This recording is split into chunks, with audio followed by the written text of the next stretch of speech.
Class 10th geography में chapter दूसरा है भूमि और मृदा संसाधन। इसके सारे क्वेश्चंस को हम लोग हल करेंगे। देखिए, सबसे पहले हमारा है कारण बताओ वाले प्रश्न क्रमांक पहला। क्षेत्रफल की दृष्टि से उत्तराखंड केरल से बड़ा है परंतु इसकी आबादी कम है। किसकी आबादी कम है? उत्तराखंड की, ठीक है, केरल से। यानी ये बड़ा होने के बावजूद इसकी आबादी कम है, तो इसका कारण हमें बताना है। तो अगर हम उत्तराखंड की भौगोलिक स्थिति यानी इसके भौगोलिक रचना पर अगर हम नज़र डालते हैं तो इसकी बनावट कुछ ऐसी है कि उत्तराखंड में अत्यधिक मात्रा में क्या है? पहाड़ी क्षेत्र है, ठीक है। इसका आंसर हम ऐसे करेंगे, उत्तराखंड में अधिक पहाड़ी क्षेत्र है, वहाँ पर संसाधन पहुँचना कठिन है और दूसरे क्षेत्रों में हर जगह आवासीय क्षेत्र भी बनाना मुश्किल है, ठीक है। तो ये दो मुख्य वजह हैं, ठीक है, जिसके कारण वहाँ पे लोग रहना पसंद नहीं करते, क्योंकि वहाँ पे संसाधन पहुँचाना या उत्पादन करना काफ़ी मुश्किल हो जाता है। अतः दूसरी तरफ उत्तराखंड का विकास केरल से कम है। और ये दूसरा पॉइंट क्या है? उत्तराखंड का विकास भी जो है वो केरल से कम है, इसीलिए उत्तराखंड में लोग यहाँ पे रहना पसंद नहीं करते। समझ में आ गया? इसका दूसरा सवाल, बिहार का पूर्वोत्तर भाग प्रतिवर्ष बाढ़ से ग्रस्त है, फिर भी वहाँ जनसंख्या का घनत्व बहुत अधिक है, इसका कारण क्यों? तो इसका सीधा सीधा कारण है, वहाँ जो संसाधन है, रिसोर्सेस हैं, वो प्रचुर मात्रा में मिलती है, इसीलिए वहाँ पे क्या है, ज़्यादा लोग निवास करते हैं। इसका आंसर हम ऐसे लिखेंगे, बिहार के पूर्वोत्तर भाग में उपजाऊ मिट्टी है जिससे कृषि कार्य लाभदायक और सुविधाजनक है तथा संसाधन की प्रचुर मात्रा है, अतः जनसंख्या घनत्व अधिक है, बाढ़ आने के बावजूद भी अधिक है। समझ में आ गया? तो ये इसका आंसर हो। तीसरा सवाल, पंजाब और हरियाणा यद्यपि दोनों कम वर्षा वाले क्षेत्र, यहाँ पे कम वर्षा होती है, फिर भी फसलों का उत्पादन में दोनों आगे हैं।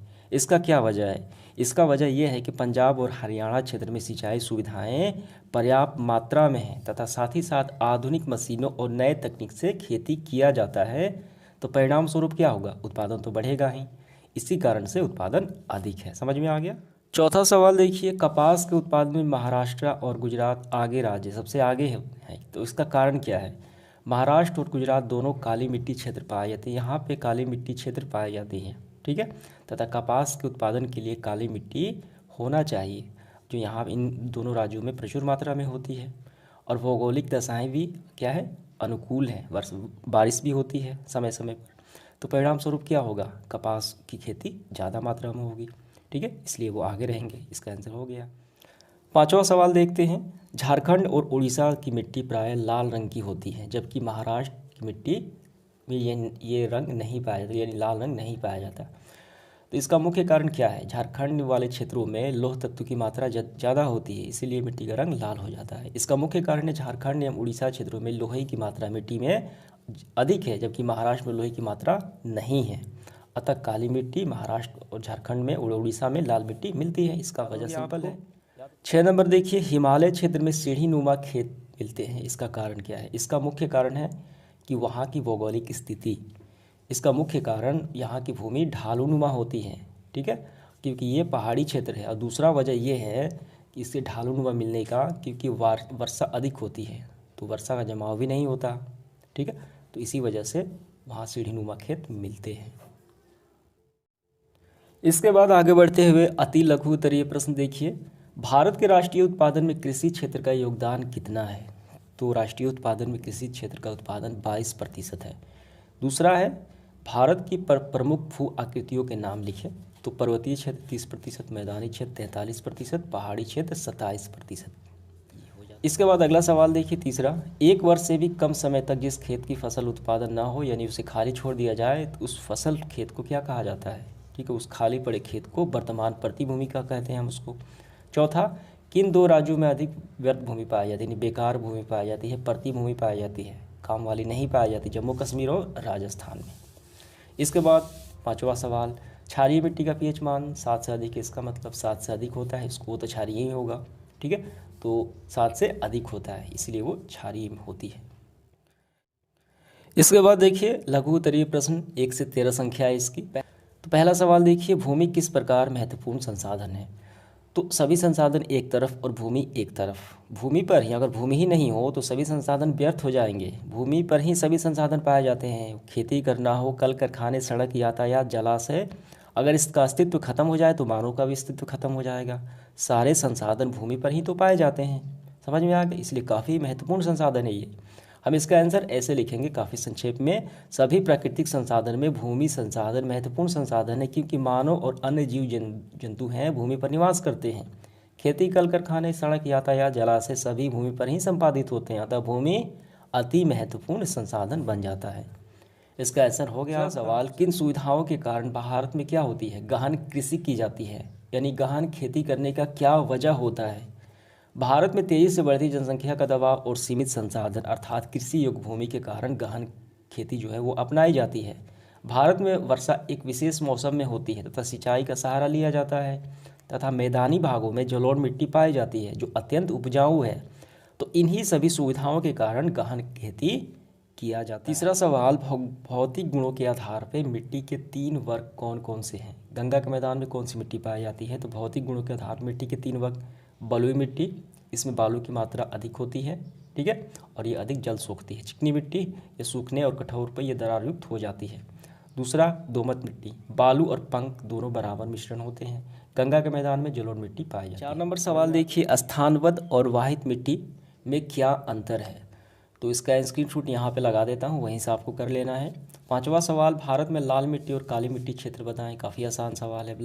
काली मिट्टी क्षेत्र महाराष्ट्र, कर्नाटक, गुजरात और एमपी में है। मध्य प्रदेश में लाल मिट्टी की बात की जाए, मध्य प्रदेश, छत्तीसगढ़, झारखंड, पश्चिम बंगाल। इसके बाद देखिए प्रश्न क्रमांक 6, रेतीली मिट्टी कहाँ और क्यों मिलती है, ये बताना है।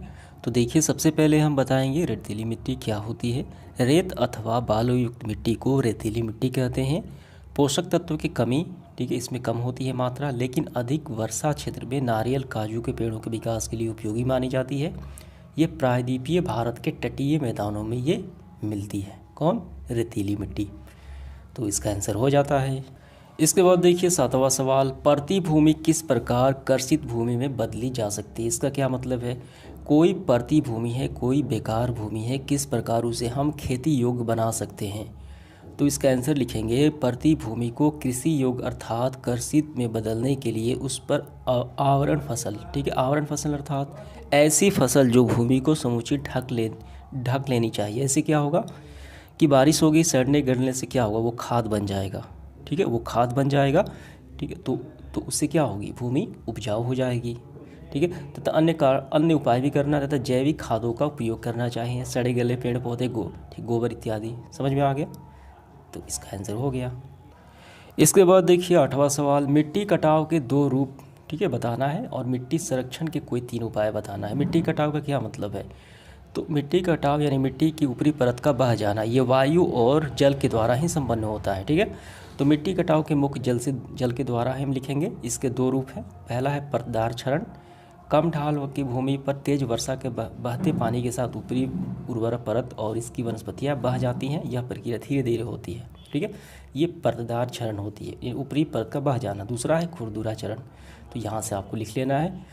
अब इसके बाद इस मिट्टी को संरक्षण यानी बचाने के 3 उपाय हमें बताना है। तो यहाँ पे मैं स्क्रीनशॉट लगा देता हूँ, कोई 3 इसमें से आपको लिख लेना है आसानी से। इसके बाद देखिए 9 नंबर क्या है, भारत में भूमि क्षेत्र के ह्रास यानी भूमि क्षेत्र का कम पड़ जाना, ठीक है, संकुचित हो जाना, उसको ख़त्म हो जाना, 2 प्रमुख कारण बताना है। तो पहला कारण है जनसंख्या का बढ़ता बोझ। जनसंख्या बढ़ेगी तो निश्चित तौर पे भूमि का उपयोग होगा, ठीक है, उसका क्षेत्र विस्तार कम होगा। और दूसरा है कल कारखानों का विस्तार तथा नए नगर का निर्माण, बसाव, ठीक है, इत्यादि से क्या होता है, भूमि क्षेत्र का ह्रास होता है, ठीक है। जंगल को भी ख़त्म करके कृषि योग्य बनाना, यानी जंगलों का विकास खत्म हो गया, यानी भूमि क्षेत्र वो ख़त्म हो गया। तो ये बातें आपको लिखनी है, ठीक है, समझ में आ गया। 10 नंबर देखिए, भूमि क्षेत्र के ह्रास को रोकने के लिए, अभी हमने देखा भूमि क्षेत्र ह्रास कैसे होता है, इसको रोकने के लिए कुछ कारगर उपाय बताना है। तो जनसंख्या को नियंत्रण करना चाहिए, कल कारखाने तथा नए नगरों के विकास या निर्माण को धीमा करना चाहिए, प्रतिबंध लगाना चाहिए, जंगलों को कटाव को उसमें प्रतिबंध लगाना चाहिए। ये सारी सरकार की जिम्मेवारियाँ हैं, समझ में आ गया। तो ये सारे कार्य करनी चाहिए। इसके बाद देखिए 11 में हमें क्या करना है, मिट्टी का कटाव यानी मृदा अपरदन किसे कहा जाता है, ये हमें बताना है। और मिट्टी का निर्माण कैसे होता है वो भी बताना है। तो दोनों का स्क्रीनशॉट मैं लगा देता हूँ, बारी बारी से आपको लिख लेना है कि मृदा अपरदन किसे कहा जाता है, ठीक है, और मिट्टी कैसे बनती है, समझ में आ गया। तो वहीं से आपको कर लेना है इसका आंसर। 12 नंबर देखिए, भारत में जलोढ़ मिट्टी कहाँ मिलती है? ये काफ़ी उपजाऊ होती है, ठीक है। गंगा का मैदान जलोढ़ मिट्टी से ही बनी है। कहाँ मिलती है? तो यहाँ पे स्क्रीनशॉट लगा देता हूँ, वहीं से आपको इसका आंसर कर लेना है। इसके बाद देखिए, पहाड़ी क्षेत्रों में मिट्टी के कटाव को रोकने के लिए कौन कौन से कदम उठाए जाने चाहिए? तो हमें सीढ़ी नुमा खेती करना चाहिए, अन्य भी तरह तरह के उपाय हमें अपनाना चाहिए। तो यहाँ पे मैं स्क्रीनशॉट लगा देता हूँ, तो इसका आंसर आपको वहीं से कर लेना है, ठीक है। तो पहला प्रश्न देखिए, काली मिट्टी और लाल मिट्टी की अलग अलग विशेषताओं पर प्रकाश डालें। तो काली मिट्टी क्या है, उनकी विशेषताएं हैं, और लाल मिट्टी की क्या विशेषताएं हैं, अलग अलग हमें बताना है। तो यहाँ देखिए, भारत में काली मिट्टी और लाल मिट्टी प्रचुर मात्रा में पाई जाती है। इन मिट्टी की विशेषताएं निम्न हैं। तो सबसे पहले देखेंगे काली मिट्टी की विशेषताएं।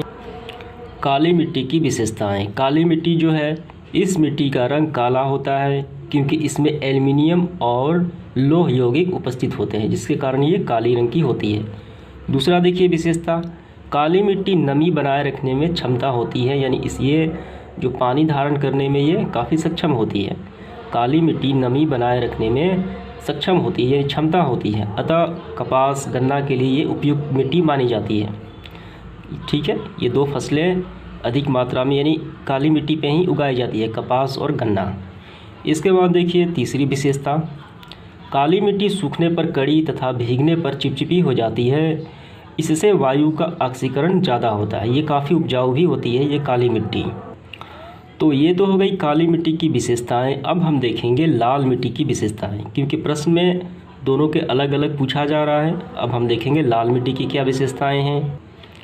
लाल मिट्टी की विशेषताएं, इस मिट्टी का रंग लोहांश यानी लोहे की मात्रा के कारण लाल होता है। इस मिट्टी का रंग लौह अंश यानी लोहे की मात्रा पाए जाने के कारण लाल होता है। दूसरा विशेषता, इस मिट्टी की बनावट हल्की और रंध्रमय और मुलायम होती है। तीसरा देखिए, इस मिट्टी में सिंचाई की अधिक आवश्यकता पड़ती है क्योंकि यह मिट्टी कम उपजाऊ होती है। चौथा देखिए, इसमें खनिज की मात्रा कम तथा कार्बोनेट, नाइट्रोजन और फास्फोरस भी कम मात्रा में होते हैं। तो ये तो हो गई लाल मिट्टी। तो इस तरीके से ये लाल मिट्टी और काली मिट्टी की विशेषताएं अलग अलग समाप्त हो जाता है और प्रश्न क्रमांक 1 भी समाप्त हो जाता है। तो चलिए देखते हैं इसका दूसरा प्रश्न। तो इसके बाद हम लोग देखेंगे प्रश्न क्रमांक दूसरा, भारत में जलोढ़ मिट्टी कहाँ पाई जाती है? इसमें सबसे बड़ा क्षेत्र कौन है? इस मिट्टी की विशेषताएँ बताएँ। तो इस तरीके से देखा जाए तो यहाँ पे 3 प्रश्न हैं। पहला, भारत में जलोढ़ मिट्टी की जो क्षेत्र है वो बताना है कि ये मिट्टी कहाँ पाई जाती है, किन क्षेत्रों में पाई जाती है, और जिन क्षेत्रों में पाई जाती है सबसे बड़ा क्षेत्र यानी सबसे बड़ा स्रोत कौन सा है। इस मिट्टी की यानी जलोढ़ मिट्टी की क्या विशेषताएं हैं वो भी बताना है। तो काफ़ी आसान सवाल है, आइए इसको हल करते हैं। तो इस तरीके से आपको लिखना है आंसर में जो हाईलाइट किया गया है। जलोढ़ मृदा, यह मृदा भारत में विस्तृत रूप से फैली हुई सर्वाधिक महत्वपूर्ण मृदा है, काफ़ी उपजाऊ होती है। उत्तर भारत के मैदान, ये रहा, ये कहाँ पाई जाती है? उत्तर भारत के मैदान, जैसे में कि बिहार, यूपी, राजस्थान, ये सारे आ जाते हैं।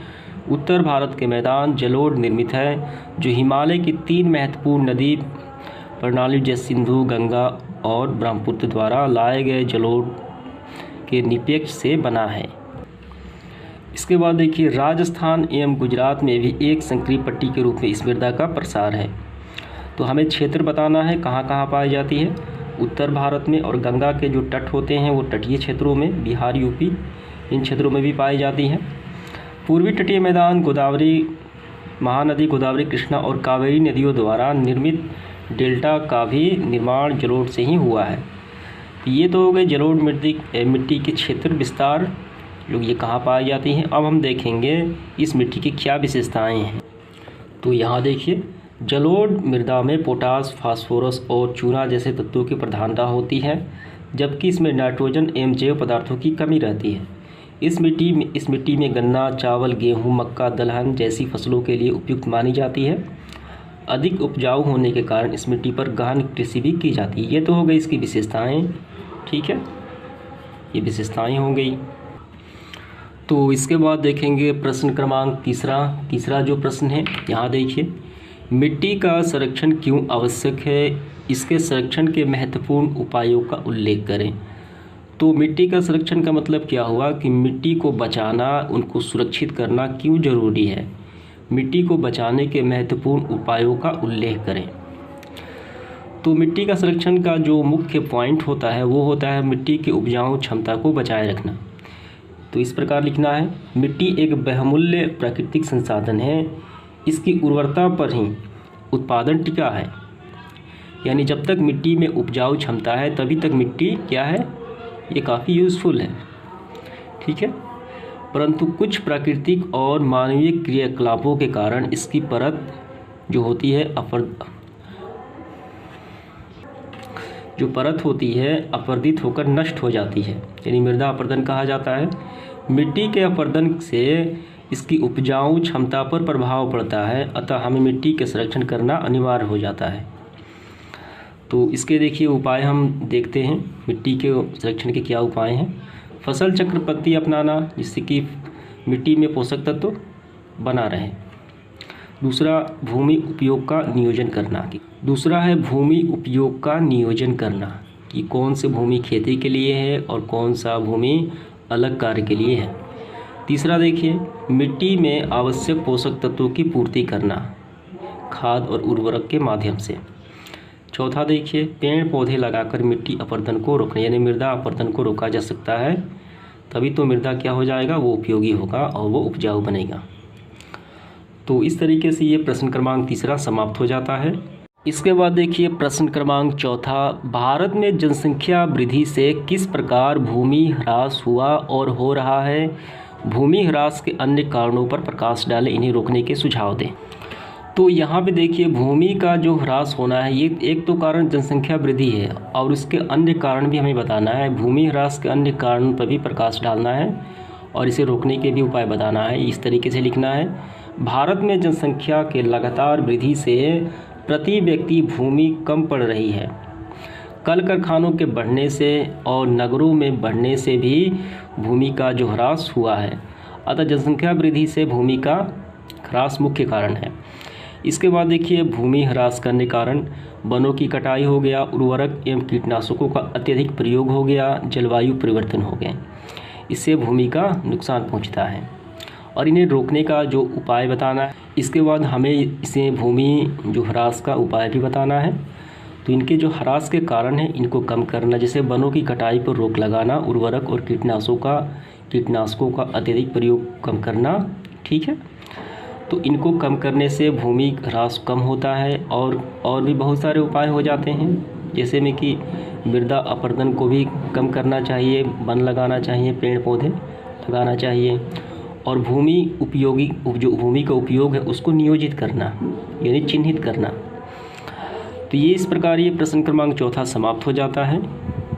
इसके बाद हम इस सेशन का आखिरी सवाल देखते हैं, भारत में भूमि उपयोग के कौन कौन से प्रारूप मिलते हैं, यानी देखने को मिलते हैं, ये प्रकाश डालना है।